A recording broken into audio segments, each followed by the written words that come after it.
ناظرین، پروگرام دوراہا میں خوش آمدید۔ آپ کا میزبان پاسٹر محسن اقبال آج ایک بار پھر سے آپ کی خدمت میں ایک نئے پروگرام کے ساتھ، ایک نئے موضوع کے ساتھ اور ایک خوبصورت مہمان کے ساتھ حاضر ہے۔ پروگرام دوراہا کی ہمیشہ سے یہ کوشش رہی ہے کہ ہم بائبل مقدس کے طالب علم ہوتے ہوئے کتاب مقدس میں موجود ایسے مضامین جن کو آپ سننا چاہتے ہیں، آپ کے لیے ہم اپنے پروگرام میں شامل کریں۔ آج کا موضوع بہت خاص ہے، فیتھ اور فیم کے حوالے سے آج ہم بات کرنے جا رہے ہیں اپنے اس پروگرام میں کہ فیتھ اور فیم کیا ہے، اور جب ہم ایمان اور شہرت کی بات کرتے ہیں تو کیا ایمان شہرت کی محتاج ہے یا شہرت ایمان کا امتحان ہے۔ اس موضوع پر ہم گفتگو کریں گے، اور اس پر گفتگو کرنے کے لیے آج اسٹوڈیو میں ہمارے ساتھ خدا کے خادم پاسٹر سلیمان جون صاحب موجود ہیں۔ میں آپ کے ساتھ مل کر انہیں پروگرام دوراہا میں خوش آمدید کہتا ہوں۔ بہت بہت شکریہ برادر محسن۔ کیسے ہیں سر آپ؟ بالکل ٹھیک ہے۔ آپ کا بہت شکریہ پروگرام میں وقت دینے کے لیے۔ تو آج انٹروڈکشن میں موضوع آپ نے سن ہی لیا ہے، جی فیتھ اور فیم کا آپس میں کیا تعلق ہے۔ جی بہت بہت شکریہ، اور دوراہا کے پلیٹ فارم سے یہ ایک اچھا موضوع ہے، اور سال کے آغاز میں یہ ایک بنیادی موضوع بھی ہے، کیونکہ آج کل ہم میڈیا کے دور میں رہتے ہیں جہاں پر شہرت جو ہے وہ ایک بنیادی ضرورت بن چکی ہے انسانوں کی۔ سیلیبریٹی سے لے کر عام لوگ بھی اپنے آپ کو زیادہ سے زیادہ پروموٹ کرنا پسند کرتے ہیں آن لائن۔ بالکل ایسے۔ تو اس کا ہمارے ایمان سے کیا تعلق ہے، اس پہ گفتگو ایک اچھی بات ہے۔ شہرت جو ہے بائبل کے اندر جسے فیم کہتے ہیں، تو ایک لفظ شہرت آیا ہے اور ایک لفظ بائبل میں آیا نیک نامی۔ ٹھیک ہے۔ تو اس سے ہمارا کافی سمجھ لیں کہ زاویہ درست ہو جاتا ہے۔ شہرت جو ہے وہ اچھی بھی ہوتی، بری بھی ہوتی۔ شہرت جو ہے وہ خدا کے لوگوں کی بھی ہوتی ہے، خدا کے خود بھی ہوتی ہے کہ خدا کے نام کی شہرت ہو، خدا کے نام کا خوف دنیا میں مانا جائے۔ جب خدا بنی اسرائیل کو مصر سے نکالتا ہے اور پھر وہ ایک ایک کر کے مصر پہ آفتیں بھیجتا ہے، تو وہاں پر لکھا ہے کہ خدا کا نام جو ہے پوری دنیا میں مشہور ہو یا اس کی شہرت ہو، اور جگہ جگہ ہی آئے، اور خدا کے خوف کی بھی بات آئی ہے۔ لیکن شہرت جو ہے وہ ایک منفی پہلو سے بھی آتی ہے کہ لوگ اپنی نامی کرنا چاہتے ہیں۔ پیدائش کی کتاب میں جب ہم 11ویں باب میں بابل کا برج کا واقعہ پڑھتے ہیں، اس میں بھی یہی بات ہے کہ لوگ جب ایک برج بناتے ہیں زمین سے آسمان تک، تو ان کا یہ ہوتا ہے کہ ہماری نیک نامی ہو، یا نیک نامی تو نہیں خیر لیکن مشہوری ہو ہماری۔ وہاں پہ کیا یہ بھی لکھا ہے کہ آؤ ہم اپنا ایک نام پیدا کریں؟ نام پیدا کریں، ٹھیک ہے۔ تو وہ چیز وہی ہے کہ فیم اور اس طرح بہت ساری آپ کو مثالیں ملتی ہیں بائبل کے اندر جہاں پازیٹیو اور نیگیٹو ایسپیکٹ جو ہے فیم کا وہ آیا ہے۔ خدا کی اپنی ذات سے یہ منسوب ہے کہ اس کا نام دنیا میں بزرگ مانا جائے، اس کے نام کی دنیا میں حمد ہو۔ پیدائش کی کتاب سے لے کر پھر خاص طور پر زبور کے اندر تو بار بار لکھا ہے کہ سب قومیں جو ہیں وہ خدا کے نام کو مانیں، اس کو جلال دیں۔ نبیوں کی کتابوں میں لکھا ہے، جیسے یسایہ میں لکھا ہے کہ ہر ایک زبان اقرار کرے کہ یہوہ ہی خداوند ہے، اور ہر ایک گھٹنا اس کے سامنے جھکے۔ تو یہ بات ہوتی ہے فیم کی۔ ہاں، جب مسیح کی ذات میں آتی ہے تو تھوڑا سا بدل جاتا ہے، اس کو ہم بعد میں ڈسکس کریں گے۔ اب بات آتی ہے فیتھ کی۔ فیتھ یعنی ایمان۔ ایمان اور فیتھ جو ہے نا، اس کو عام طور پر ہم لوگ بھی، مسیحی لوگ بھی اور دیگر جو مذاہب کے لوگ ہیں، وہ اسے اسم سمجھتے ہیں، یعنی کہ ناؤن، یعنی کوئی چیز ہے۔ مثال کے طور پر جیسے یہ پیالہ ہے تو یہ ایمان ہے، تو میں ایمان لے آیا، یا میں نے ایمان کو تھام لیا۔ ٹھیک ہے۔ حالانکہ جب آپ اس لفظ کو بائبل کے اندر دیکھتے ہیں، خاص طور پر انجیل کے اندر یا نئے عہد نامے کے اندر، پستوس یونانی زبان کا لفظ ہے، تو وہ ناؤن بھی ہے، یعنی اسم بھی کہیں کہیں پر آتا ہے، لیکن زیادہ یہ فعلی حالت میں بھی۔ ٹھیک ہے۔ یعنی کہ ورب ہے، یہ ایک ایکشن ہے۔ ایمان کے معنی صرف مذہبی یا عقائد کے معنی کے نہیں ہوتے کہ آپ مسیحیت پر ایمان لے آئے یا آپ نے اسلام قبول کر لیا۔ اس کے معنی ہوتے ہیں کہ آپ خدا کی ذات پر بھروسہ کرتے ہیں۔ ٹھیک ہے۔ اس کا مطلب بھروسے میں آتا ہے۔ فیتھ سے زیادہ فیتھفلنس، خدا کی آپ کے ساتھ، کہ خدا اپنے وعدوں میں وفادار ہے، جو وعدے اس نے بنی نوع انسان سے کیے ہیں وہ اسے پورا کرتا ہے۔ ٹھیک ہے۔ اور پھر آپ کا اس پر ایمان لا کر پھر اس کے مطابق زندگی گزارنا۔ ٹھیک ہے۔ اور فیتھفلنس جسے کہتے ہیں کہ خدا کے وعدوں کے ساتھ آپ کی فیتھفلنس کیا ہے، انسان کا عملی طور پر اظہار کرا۔ تو خدا کی فیتھفلنس کہ اس نے آپ کے ساتھ کیا وعدے کیے ہیں، بالکل ٹھیک ہے، اور آپ کی فیتھفلنس کہ آپ نے اس کے حکموں کو کس طرح سے عمل میں لائے ہیں۔ اور پھر اس کے بیچ میں آتی مسیح کی فیتھفلنس کہ اس نے انسان بن کے شریعت کو پورا کیا، فیتھفلنس کی، اور اس نے ہمارے لیے جو ہے راست بازی اور ایمان کو جیتا۔ یا اس سے ہمیں انعام کے طور پر دیا، یا ہمارے حق میں وہ لکھا گیا کہ ہم راست باز ٹھہرائے جائیں. تو یہ وسیع تر معنی ہے ایمان کے. بالکل ایسا. تو جب ہم مشہوری یا شہرت کے پیرائے میں دیکھتے ہیں نا، تو میں چاہوں گا کہ اس پروگرام میں بھی اور پھر آنے والے وقتوں کے اندر بھی لوگ اس ڈیفینیشن پہ زیادہ ہیں فیتھ کی، کہ ایمان وہ نہیں ہے کہ میں لے آیا، میں نے منہ سے اقرار کر دیا کہ یسوع خداوند ہے، یا میں نے بپتسمہ لے لیا، سوشل میڈیا پر اس کی تصویر ڈال دی. فیتھ کے معنی یہ ہے کہ میں خدا کی ذات پر کتنا بھروسہ کرتا ہوں، اور اس بھروسے کے پیراہے میں یا اس کے سائے تلے میں کس طرح کی زندگی گزارتا ہوں. بالکل. تو اگر میں مختصراً بولوں کہ ایمان لایا نہیں جاتا، ایمان کیا جاتا ہے. We don't have faith, we do faith. ٹھیک ہے، تو اس کی جو فعلی حالت ہے نا، اس پہ زیادہ ہم زور نہیں دیتے، اس پہ دینا چاہیے. خدا کی ذات کی طرف سے بھی اور ہماری ذات کی طرف سے بھی یہ ایک فعل ہے. بالکل. جس میں ہم پاس یا فیل ہوتے ہیں وہ پھر ہماری ذات پر منحصر ہے. یہ بہت اچھی بات ہے، بلکہ میں سمجھتا ہوں کہ یہ جو ڈیفینیشن آپ نے بیان کی یہ زیادہ خوبصورت ہے. جی. کہ سوشل میڈیا کا دور تو ہے ہی. جی. اور سم ٹائمز ہمیں یہ بھی لگتا ہے کہ شاید انسان جو ہے وہ اپنے فیتھ سے ہٹ رہا ہے. بالکل. اور پروگرام کرنے کا مقصد بھی یہی ہے کہ جو ایمان کی ہم بات کر رہے ہیں، خدا کے وعدوں پر ایمان رکھا جائے، اور عملی طور پر ہم بھی کچھ ایسا کام کریں کہ جس میں یہ ظاہر ہو کہ ہم خدا کے ساتھ سنسیئر ہیں. بہت اچھی بات ہے سر. اگلے سوال کی طرف ہم چلتے ہیں کہ جب کوئی مسیحی جو مشہور مسیحی ہے وہ کھل کر جب اپنے ایمان کا اظہار کرتا ہے تو مسیحی لوگوں کا ریئیکٹ کیا ہوتا ہے؟ اور میں اس سوال کا جواب دینے سے پہلے آپ کی بات کو آگے بڑھاؤں گا کہ مدر ٹریسا کی مجھے ایک بات یاد آتی ہے. سسٹر ایگنس جو تھی، مدر ٹریسا کے نام سے جو مشہور ہیں، جی. جنہوں نے انڈیا کے اندر بہت بیماروں میں اور غریبوں میں بہت خدمت کی. تو ان کا کال یہی تھا کہ خدا جو ہے وہ کوالیفیکیشن یا اچیومنٹ نہیں تلاش کرتا، بلکہ وہ فیتھ فلنس تلاش کرتا ہے اپنے لوگوں میں. ٹھیک ہے. اور آپ کو پتہ ہے کہ جیسے رومن کیتھلک ننز ہیں، پریسٹس ہیں، اس کے علاوہ دیگر جو مسیح خادم خادمائیں ہیں، وہ ساری زندگی ایسے کام میں صرف کر دیتے ہیں جس سے ان کو کوئی فیڈ بیک زیادہ نہیں ملتا، یا بہت زیادہ دولت نہیں ملتی، یا ان کی اتنی مشہوری نہیں ہوتی، لیکن وہ کرتے رہتے ہیں. اور عام زندگی کے اندر بھی مسیحی بھی سالوں سال خداوند کے ساتھ وفادار رہتے ہیں. ٹھیک ہے. لیکن وہ شو نہیں ہوتا، شاید وہ صلیب نہیں لگاتے گلے میں، یا وہ بہت زیادہ اس کا پروموشن نہیں کرتے. تو خداوند جو ہے وہ فیتھ فلنس ہی ڈھونڈتا ہے اپنے لوگوں میں. ٹھیک ہے. بنی اسرائیل سے بھی اس نے یہ توقع کی تھی، اور کہیں نہ کہیں وہ فیل ہو گئے تھے اس کے اندر. پھر وہ پوری کی خداوند یسوع مسیح نے مکمل طور پر فیتھ فل ہو کر خدا کے ساتھ، اور اس کی راست بازی اور اس کی جو فیتھ فلنس ہے، تو بھروسہ اور دیانت داری جو ہے، پھر وہ کلیسیا کو، یعنی کہ ہم جو مسیح کو مانتے ہیں، خدا کے لوگ جو ہیں، وہ پھر ہم پر بھی لازم کرتا ہے کہ ہم بھی فیتھ فلنس کی زندگی گزاریں. ٹھیک ہے. اب اس میں وہ لوگ آ جاتے ہیں جو دنیاوی طور پر بہت مشہور ہیں، یعنی کھلاڑی، موسیقار، گلوکار، اداکار، یا سیاستدان، یا بڑے بزنس مین جو دنیا بھر میں، خاص طور پر مغرب میں. تو ان میں سے بہت سارے ایسے لوگ ہوتے ہیں جو مسیحی ہوتے ہیں. جی. اور وہ اس کا برملا اظہار کرتے ہیں. کرتے ہیں. اور بہت سارے ایسے ہوتے ہیں جو کسی دوسرے ریلیجن سے کنورٹ ہو کر مسیحیت میں آتے ہیں، مشہور جو لوگ ہیں. جی. تو بہت زیادہ اس کا نا ایک خوشی ہوتی ہے بطور مسیحی. وہ بہت زیادہ خوش ہوتے ہیں کہ اچھا یار دیکھو یہ شخص بھی مسیحی ہے. تو یہ وہ ہے مسیحیت کے دو چہرے. ایک وہ چہرہ ہے کہ جو خداوند نے کلیسیا قائم کی ایمان کے اوپر، یعنی پطرس اور رسولوں کی گواہی کے اوپر جو کلیسیا قائم ہے، اور وہ آج بھی قائم ہے. لیکن جب وہ ایک انتظامی ڈھانچے میں آتی ہے تو اس کے اندر دنیاوی آرگنائزیشنل چیزیں، پھر communication, promotion, P R, politics, یہ ساری چیزیں بھی آ جاتی ہیں. اب ہمیں خدا کے روح کی ہدایت میں یہ دیکھنا ہے کہ جو تقدیس کا عمل ہے، یعنی کہ جو ہمارا خدا کے ساتھ پاکیزگی کا عمل ہے جس پہ ہم سب گزرتے ہیں، تو یہ ادارے والی جو مسیحیت ہے نا، یہ بھی اس میں سے گزرے، اور اپنے اندر سے منفی چیزوں کو یا گناہ آلودہ چیزوں کو نکال کے پاک چیزوں کی طرف جائے. تو میں یہ نہیں کہہ رہا کہ ہر کیس میں ایسا ہی ہوتا ہے، لیکن بہت جگہ ایسا بھی ہوتا ہے. اور بہت سارے ایسے مسیحی یا ایسے سیلیبریٹی سمجھ لیں، میں نام نہیں لیتا کسی کا، جب ہمیں پتہ ہے ان کی ذاتی زندگی کیسی ہے.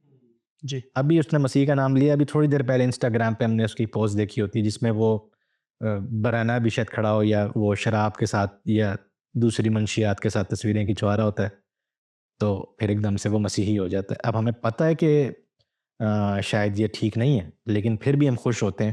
ایک تو یہ ہوتا ہے کہ چلو شاید توبہ کر لی ہے اس نے، لیکن اندر سے خوشی ہوتی ہے. حالانکہ مسیحیت ہمیں سکھاتی ہے ڈسائپلشپ، شاگردی کا عمل، کہ جو لوگ خداوند یسوع مسیح پر ایمان لانے کا اقرار کرتے ہیں انہیں ایک شاگردی کے عمل سے گزرنا چاہیے. جو ارشاد اعظم میں بھی یہ لکھا گیا کہ ان کو شاگرد بناؤ. تو شاگردی کے عمل سے پہلے ایک بندے کو اتنا بوسٹ مل جاتا ہے نا.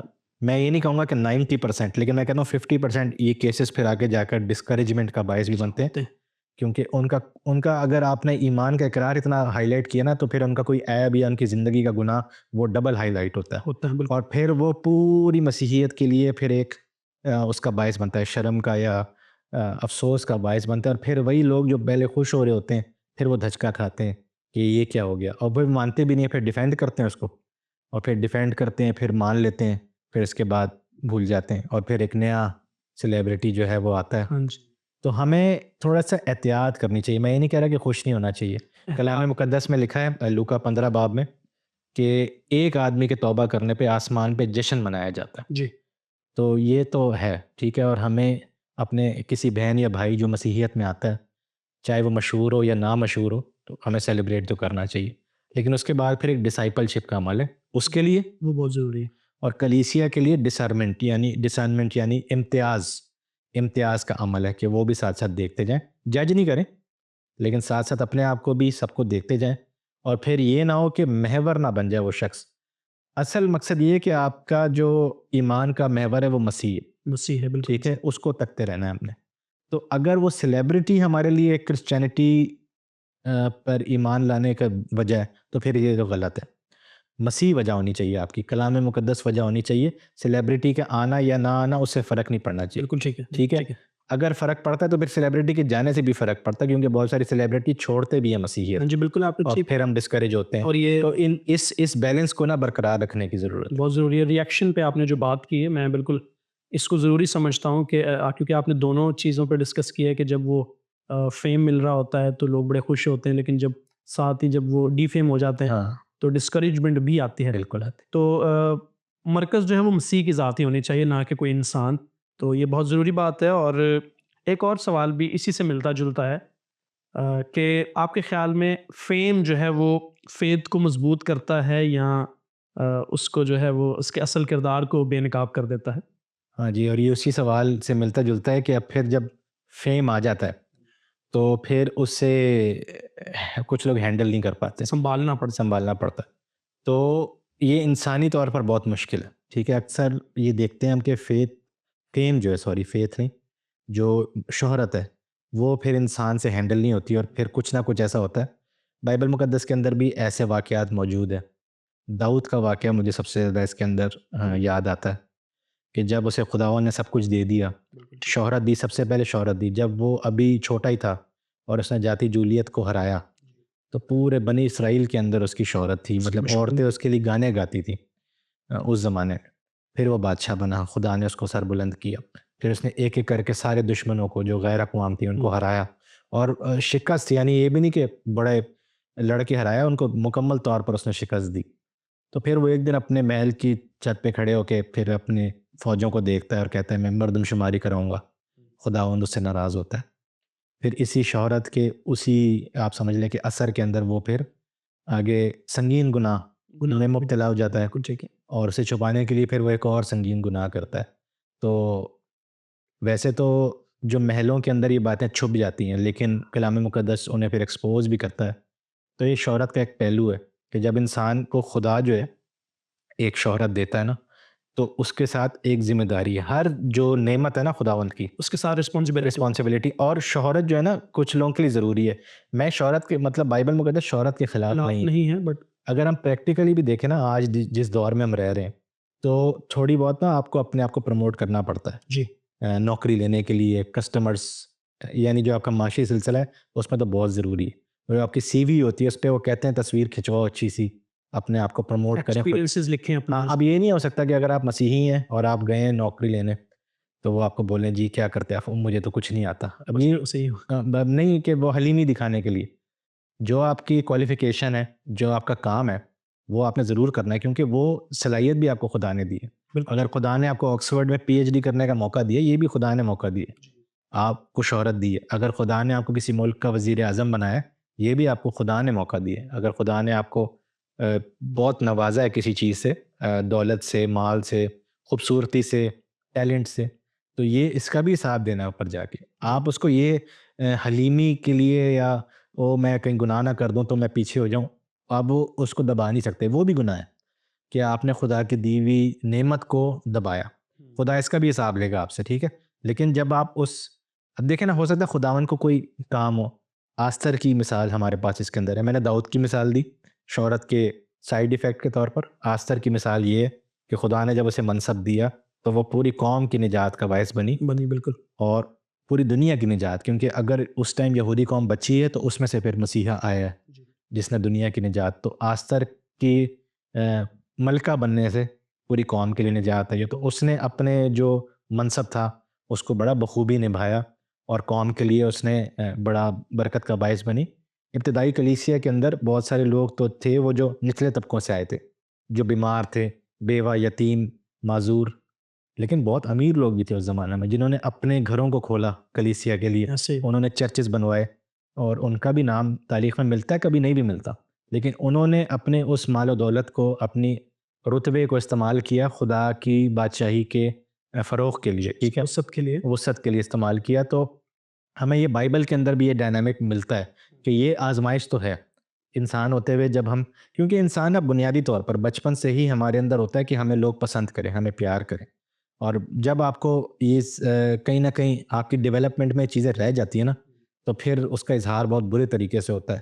اور خدا کے خادم بھی جو ہیں یا مسیحی لیڈرز جو ہیں نا, ان کو ہمیشہ یہ دیکھنا چاہیے کہ کیا یہ میں خدمت کے لیے کر رہا ہوں یا یہ جو مجھے اپریسیشن ملتی ہے میں اس کے لیے کر رہا ہوں. یہ بہت ضروری ہے. تو یہ اپنے آپ سے بھی پوچھنا چاہیے اور ایک دوسرے کو بھی اکاؤنٹیبل ٹھہرانا چاہیے. اور خدا کے کلام کے وسیلے سے میں وہی کہہ رہا ہوں کہ یہ منفی نہیں ہے. جی بہت زیادہ مشہور ہونا منفی بات نہیں ہے. بہت سارے کرسچن ہیں جو دنیا بھر میں مشہور ہیں, تو یہ کوئی غلط بات نہیں ہے. بالکل. لیکن اس کو, اور بہت زیادہ حلیم ہونا, پیچھے ہو جانا, خدا آپ کو سرفراز کرنا چاہ رہا ہو لیکن آپ خود رک جائیں, یہ بھی غلط ہے. لیکن آپ نے اپنے آپ کو نا کلام کی روشنی میں, روح کی ہدایت سے اور دوسرے ایمانداروں کے مشورے سے اپنے آپ کو لے کر چلنا چاہیے. تو شاید یہ چیزیں بہتر طور پر مینیج ہو سکیں. بہت اچھا ہے. یہ آپ نے جو کمپیریزن کیا نا, یہ بڑا خوبصورت ہے کہ شہرت کے دور میں آپ اس کو استعمال کس طرح کرتے ہیں, یہ ضروری ہے. بالکل. آستر کی مثال دی آپ نے اور ڈیوڈ کی مثال دی آپ نے, وہ بھی اپنی شہرت کی پیک پر ہے اور یہ بھی شہرت کی پیک پر ہے. اور ان دونوں کا جو کمپیریزن ہے کہ اس کا صحیح استعمال کس نے کیا, تو کیونکہ پورے پروگرام میں آپ بار بار یہ جملہ استعمال کر رہے ہیں کہ ہم شہرت کے خلاف نہیں ہیں, جی, فیم ہونا چاہیے, لیکن آپ کی شہرت جو ہے وہ خداوند کی بادشاہی کی وسعت کے لیے ہونی چاہیے. بالکل. اور آپ نے جو کلیسیا کی مثال دی ہے, جو ارلی ایج میں جو کرسچنز ہوئے, اس میں بھی کافی ایسے لوگ ہوں گے جو بہت شہرت یافتہ ہوں گے, نامی ہوں گے وہ لوگ, گڈ نیم ان کے پاس بھی ہوگا, تو انہوں نے اپنے مال و دولت کے وسیلہ سے خداوند کی خدمت کی ہے. بہت اچھی بات ہے سر. مسیحی سیلیبریٹیز جب گناہوں میں گرتے ہیں, تو اس سے پہلے بھی آپ نے اس کو بیان کیا ہے, تو اس کو تھوڑا اور مزید وضاحت کے ساتھ بیان کریں کہ جب مسیحی سیلیبریٹیز گناہوں میں گر جاتے ہیں تو پھر جو لوگ ان کو مان رہے ہوتے ہیں ان کے لیے بڑا مایوس کن عمل ہوتا ہے. جی, تو اس پر آپ کیا کہنا چاہیں گے؟ ہاں جی, میں اس کی پچھلے سوال سے آنا چاہوں گا دوبارہ کہ یہ جو ایک ڈائنامک ہے نا فیتھ اور فیم کا, کہ اب جیسے ہماری کمیونٹی ہے جہاں پر ہم لوگ رہتے ہیں, ہم ایک مائنورٹی ہیں. بالکل ایسے. اور بہت سارے سالوں سے ہم لوگ ترقی میں اور چیزوں میں پیچھے رہے. تو ہمارے جو نوجوان, کوئی گورنمنٹ سروس میں چلا جاتا ہے, کوئی ملٹری سروس میں بہت آگے بڑھ جاتا ہے, کوئی سپورٹس میں نام کماتا ہے, ٹھیک ہے. تو آج کل سوشل میڈیا میں آپ کو بہت دیکھنے کو ملتا ہے کہ مسیحی, ہماری کمیونٹی کے جو مسیحی ہیں وہ کتنا اقلیت ہونے کے باوجود کتنا اپنا نمایاں کردار ادا کر رہے ہیں. یہ چیز بہت اچھی ہے. یہ پوری کمیونٹی کے لیے ایک اپلفٹمنٹ کا باعث ہے. یہ گواہی ہے کہ کوئی کسی غریب خاندان سے, کوئی کسی کسان فیملی سے, کہ کسی نے بڑی سٹرگل کر کے جو ہے اپنے آپ کو منوایا ایسے معاشرے کے اندر جہاں پر ہم مائنورٹی میں ہیں, ٹھیک ہے. ایسا نہیں کہ مطلب دبایا جاتا ہے, لیکن مائنورٹی ہونے کی وجہ سے کبھی کبھی وہ ترقی سے ہم رک جاتے ہیں. تو یہ نیک نامی بہت اچھی ہے, یہ تو اور پروموٹ ہونی چاہیے, بجائے اس کے کہ سیلیبریٹیز کو ہم دیکھیں, مغرب والے یا بالی ووڈ والے, وہ جو کرسچن سیلیبریٹیز ہیں, ان کو دیکھنے کے بجائے اپنی کمیونٹی میں جو لوگ نیچے سے اوپر آئے, نیچے طبقے سے اوپر آئے ہیں اور وہ ایماندار بھی ہیں, یعنی کہ ان میں سے آپ کو زیادہ تر لوگ ملیں گے جو چرچ کے ساتھ جڑے ہوئے ہیں, جن کے گھر میں خدا کا کلام پڑھا جاتا ہے, جہاں حمد و ثنا ہوتی ہے, جو ڈیلی دعا کرتے ہیں. تو یہ مسیحی نوجوان جو ہیں, لڑکے لڑکیاں, ان کا زیادہ آپ کو پروموشن کرنی چاہیے بجائے اس کے کہ سیلیبریٹیز کا جب ہم کرتے ہیں تو پھر یہ والا مسئلہ جس کی طرف آپ نے اشارہ کیا یہ آ جاتا ہے. اچھا گناہ پھر کئی قسم کے ہوتے ہیں. زیادہ تر ہم یہ دیکھتے ہیں کہ بہت مشہور مسیحی لیڈرز ہوتے ہیں یا سیلیبریٹیز ہوتے ہیں وہ زنا کے اندر مبتلا ہو جاتے ہیں. اور وہ یہ نہیں کہ ایک دفعہ کا مطلب وہ ان کا ایک طرح سے اس میں دھستے چلے جاتے ہیں اور پھر ایک وقت آتا ہے کہ وہ سارا سینیریو ایکسپوز ہو جاتا ہے. پھر اس کے علاوہ پیسوں کے معاملات کے اندر آپ کو نظر آتا ہے کہ شاید غبن ہوا ہے جی یا کہیں پہ کرپشن ہوئی ہے. اور پھر اس کا سب سے جو خطرناک پہلو ہے وہ یہ ہے کہ کوئی مشہور مسیحی ایمان کو چھوڑ دیتا ہے اور پھر اس کا اظہار بھی کرتا ہے بالکل کہ میں نے چھوڑ دیا ہے اور وہ پھر کسی دوسرے مذہب میں داخل ہو کر پھر اس کی پرچاری کرتا ہے. بالکل. تو یہ میں کسی مذہب کی ڈسرسپیکٹ نہیں کر رہا لیکن میں اپنے پرسپیکٹیو سے بتا رہے ہیں ہماری کمیونٹی کے لیے یہ پھر بڑا دھچکا لگتا ہے ہمیں کہ یار یہ تو شخص تھا جس کی وجہ سے ہم لوگ اپنے فیتھ کو پروموٹ کر رہے تھے تو اب یہ کیا ہوا. تو اس میں ڈسکریجمنٹ ہونے کا نا فوراً سے ڈسکریجمنٹ نہیں ہوتی. میں آپ کو بتاتا ہوں بردر محسن کہ ہوتا کیا. اب فرض کریں میں اپنی مثال لے لوں کہ ابھی مجھے کوئی پسند کر رہا ہے شو دیکھ رہے کہیں گے بہت اچھی بات کر رہے ہیں تو کل کو ان کو پتہ لگے کہ میں نے کوئی گناہ کیا فرض کریں تو پہلے وہ مانے گا ہی نہیں. جی سب سے پہلے یہ ہوتا ہے کہ نہیں ایسا. اور خاص طور پہ اگر وہ آپ کا بہت زیادہ فیوریٹ ہو نا پریچر یا سیلیبریٹی تو آپ مانو گی نہیں. آپ ثبوت بھی دکھاؤ نا وہ لیکن نہیں اس نے نہیں آپ جھوٹ بول رہے ہیں یہ شیطان کا حملہ. اچھا یہ سب ایسے کرتے ہیں ساری مشنیں ساری چرچز ایسے کرتے ہیں. رومن کیتھولک چرچ کے اندر جب چائلڈ ابیوز کا بہت معاملہ اٹھا تھا تو خود پوپ فرانسس نے جو کہ سب سے زیادہ آپ سمجھ لیں کہ انسانی ہمدردی والے پوپ تھے انہوں نے سب سے پہلے کہا یہ جھوٹے الزام ہے سارے. سب سے پہلے انہوں نے یہ کہا اور جب پھر وہ نہیں چھپا معاملہ تو پھر انہوں نے کمیشن بٹھایا کہ اب اس کی انکوائری کرائی جائے. لیکن پہلے انہوں نے کہا نہیں یہ جھوٹ ہے یہ شیطان جو ہے وہ.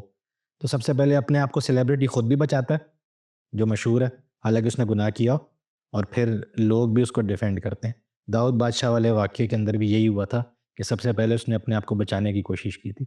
دوسرے سٹیج پہ یہ ہوتا ہے کہ جب ثبوت سامنے آ جاتے ہیں تو پھر لوگ تھوڑا تھوڑا ماننا شروع کرتے ہیں کہ ہاں ٹھیک ہے. پھر وہ یہ والی باتیں شروع ہو جاتی ہیں ہاں تو وہ انسان ہی ہے نا تو انسان سے بھی گناہ ہوتا ہے. پھر بائبل کی غلط تشریح ہوتی ہے یعنی کہ بائبل مقدس کے اندر جو ہماری پاک شخصیات ہیں ساری آدم سے لے کر جو ہے وہ داؤد تک جتنی بھی پاک شخصیات ہیں ان سب کی زندگیاں ہمیں بتائی گئی ہیں ایمان اور مثال کے طور پر لیکن ان کے عیب کو چھپایا نہیں گیا بتایا گیا. ٹھیک ہے مطلب عزت کے ساتھ ہی ان کو پیش کیا گیا لیکن ان کی جو زندگی کے عیب تھے کیونکہ وہ انسان تھے نا وہ لا خطا تو نہیں تھے وہ موروثی گناہ بھی تھا ان کے اندر. تو ابراہیم اسحاق داؤد ان سب سے جو گناہ یا غلطیاں سرزد ہوئی ہیں ان کا بائبل میں ذکر ہے اور یہ بائبل کی صداقت بھی ہے. لیکن اب یہ بائبل کی صداقت ہے یہ اچھی بات ہے لیکن اس کا غلط استعمال کیا ہوتا ہے آج کے ہاں کہ اگر فرض کریں میری زنا پکڑی گئی ہے تو میں خود یا میرے فالوور کیا بولیں گے وہ تو داؤد نے بھی تو کیا تھا نا تو خدا نے اس کو معاف کر. اب یہ بالکل غلط بات ہے بہت غلط بات کہ وہ مثال اس لیے نہیں دی گئی آپ کو کہ آپ اپنی جناح جسٹیفائی کریں. جی وہ اس لیے کیا آپ توبہ کریں آپ اس تک نہ پہنچیں آپ کا وہ انجام نہ ہو آپ کا اور آپ کی کمیونٹی کا. تو دوسرا تیسرا سٹیج یہ ہوتا ہے. اور اس کے بعد کیا ہوتا ہے بڑی بدقسمتی کے ساتھ کہ لوگ یا بھول جاتے ہیں یا پھر وہ اس شخص کی جو خدمت ہے یا جو بھی وہ تھوڑے دن ڈاؤن ہو کے پھر دوبارہ سے ریوائیو ہو جاتا. آخری سوال ہے اور یہ بہت قیمتی سوال ہے. ہم نے بہت سارے لوگوں کی مثالوں کو بیان کیا ہے آج کے اس گفتگو میں. تو اب میں اپنے منجی خداوند یسوع المسیح کے حوالے سے آپ سے پوچھنا چاہتا ہوں کہ یسوع مسیح کی زندگی میں وہ کون سا ایسا لمحہ آیا جہاں پر فیم اور فید کی مثال ہمیں ملتی ہے. ہاں جی میں نے آپ کو شروع میں کہا تھا کہ مسیح کے آنے سے یہ دونوں چیزیں بدل جاتی ہیں. جی پرانے دعوے میں آپ کو خدا کی نسبت سے بھی باتیں ملتی ہیں کہ خدا کا نام سرفراز ہو بلند ہو. مسیح جب آتا ہے نا تو مسیح کے بارے میں ہمارا عقیدہ یہ ہے کہ وہ خدا ہے مجسم خدا یعنی خدا جو دنیا میں انسان بن کر آیا تو وہ حقیقی خدا ہے لیکن وہ حقیقی انسان ہے. تو وہ انسان بن کر دنیا میں آیا اس نے اپنے آپ کو پست کر دیا بالکل اپنے جو اپنا منصب ہے اس کو چھوڑ کے بالکل نیچے آیا. فلپیوں کے خط میں لکھا ہوا ہے. فلپیوں کا خط اس کا 2 باب 5 سے 11 آیت میں لکھا ہوا اور بھی جگہ لکھا ہوا ہے. مسیح خود بھی کہتا ہے کہ میرا جوا ملائم ہے اور میں حلیم ہوں. جی ٹھیک ہے اپنے بارے میں مسیح خود کہتا ہے کہ میری پیروی کرو کیونکہ میں حلیم. پھر یہ نہیں کہ دنیا میں مسیح جو ہے وہ بادشاہ یا شہزادہ یا کوئی نائب ناظم بن کے آیا. وہ آیا وہ اس زمانے کی مائنورٹی قوم یعنی یہودی قوم میں رومی سلطنت کے اندر پیدا ہوا. پھر ان کے اندر بھی وہ اشرافیہ میں نہیں پیدا ہوا, وہ محنت کشوں میں پیدا ہوا, محنت کشوں میں, غریب گھرانے میں. غریب گھرانے میں یا محنت کشوں میں جن کا کام تھا, لکڑی کا کام وہ لوگ کرتے تھے, ان میں پیدا ہوا. پھر اس نے خدا کی خدمت اپنائی, اس کے اندر وہ اور نیچے گیا. سب سے پہلے اس نے وہ بپتسمہ لیا جو گناہ کی توبہ کا تھا, وہ اس نے اپنے آپ کو نیک نامی کی بجائے بدنامی کی طرف حوالہ کیا اپنے آپ کو, تاکہ وہ ہماری راست بازی پوری کرے. اور پھر پاک عشاء کے دن یعنی آخری فسح کے دن وہ غلاموں کی طرح اپنے شاگردوں کے پاؤں دھوتا ہے, اکیلے میں, دنیا کے سامنے نہیں. تو مسیح کے اندر ہم یہ دیکھتے ہیں کہ یہ بالکل الٹ ہے, کہ فیم کے بجائے بالکل گمنامی میں خدا اوپر سے نیچے آتا ہے, پھر نیچے سے اور نیچے چلا جاتا ہے, ٹھیک ہے, غلاموں کی منصب پہ آ جاتا ہے. یہ اس میں اس لیے کیا تاکہ ہم یہ دنیا کے اندر یہ جو شہرت اور سٹیٹس کا جو ایک سلسلہ ہے اس کو توڑا جائے. اور مسیح اپنے شاگردوں کو بھی یہ کہتا ہے کہ جو تم میں سے بڑا ہونا چاہے وہ خادم بنے, بلکہ غلام بنے ایک دوسرے کا. تو مسیحیت اور مسیح کی ذات ہمیں یہ سکھاتی ہے. تو وہ جو آخری فسح والا واقعہ نا, وہ ایک واقعہ مجھے اچھا لگتا ہے اس معاملے میں, جس کے اندر دوسرے مذاہب بھی کہتے ہیں کہ خدا انسان بنا, لیکن ان کا جو خدا انسان بنتا ہے نا, وہ شہزادہ ہوتا ہے یا کوئی سپر ہیرو کی طرح ہوتا ہے. بالکل ٹھیک ہے. ہمارا جب خدا انسان بنتا ہے تو وہ انسانیت کے بھی نچلے درجے پر جاتا ہے, تاکہ جو نچلے درجے پر انسان ہے اس کو پھر وہ خدا تک لے کر جا سکے. تو فیم اور فیتھ, اور پھر مسیح کی وفاداری ہے, اپنے مشن کے ساتھ کمٹمنٹ, اپنے باپ کے ساتھ وفاداری, بالکل, اور پھر خدا کے لوگوں کے ساتھ اس کی وفاداری یہ ہے کہ وہ اپنے آپ کو پست کرتا ہے. اور پھر فلپیوں کے خط میں پھر یہ لکھا ہے کہ اس واسطے اسے وہ نام بخشا گیا جو سب ناموں سے اعلیٰ ہے. تو اس کا جو فیتھ تھا اور اس کا جو فیم تھا نا, وہ اس کی ہیوملیشن یا اس کی خاکساری یا اس کی حلیمی کے باعث بنا.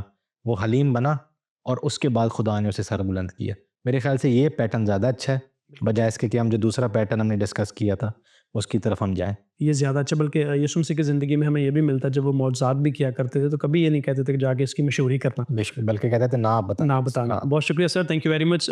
آج ہم فیم اور فیتھ پر جو ہے وہ ڈسکس کر رہے تھے. تو آج کا پروگرام اپنی نوعیت کا ایک بڑا منفرد پروگرام ہے, کیونکہ اس میں ہم نے شہرت کی بات کی ہے, ایمان کی بات کی ہے کہ جب ہمیں شہرت ملتی ہے تو ہم نے اپنے ایمان کا اظہار کس طرح سے کرنا ہے. ناظرین, آپ نے بہت ساری باتوں کو آج نوٹ کیا ہوگا, تو میرا ایمان ہے کہ آپ نے آج کے اس پروگرام سے برکت پائی ہے. اگر آپ کے ذہنوں میں کوئی سوال ہے فیم سے ریلیٹڈ یا فیتھ سے ریلیٹڈ, تو اسکرین پر دیے ہوئے نمبرز پر آپ ہم سے رابطہ کر سکتے ہیں تاکہ ہم آپ کے سوالات کے جواب آپ کو دیں. اگلے پروگرام تک کے لیے آپ ہمیں اجازت دیجیے گا. خدا حافظ.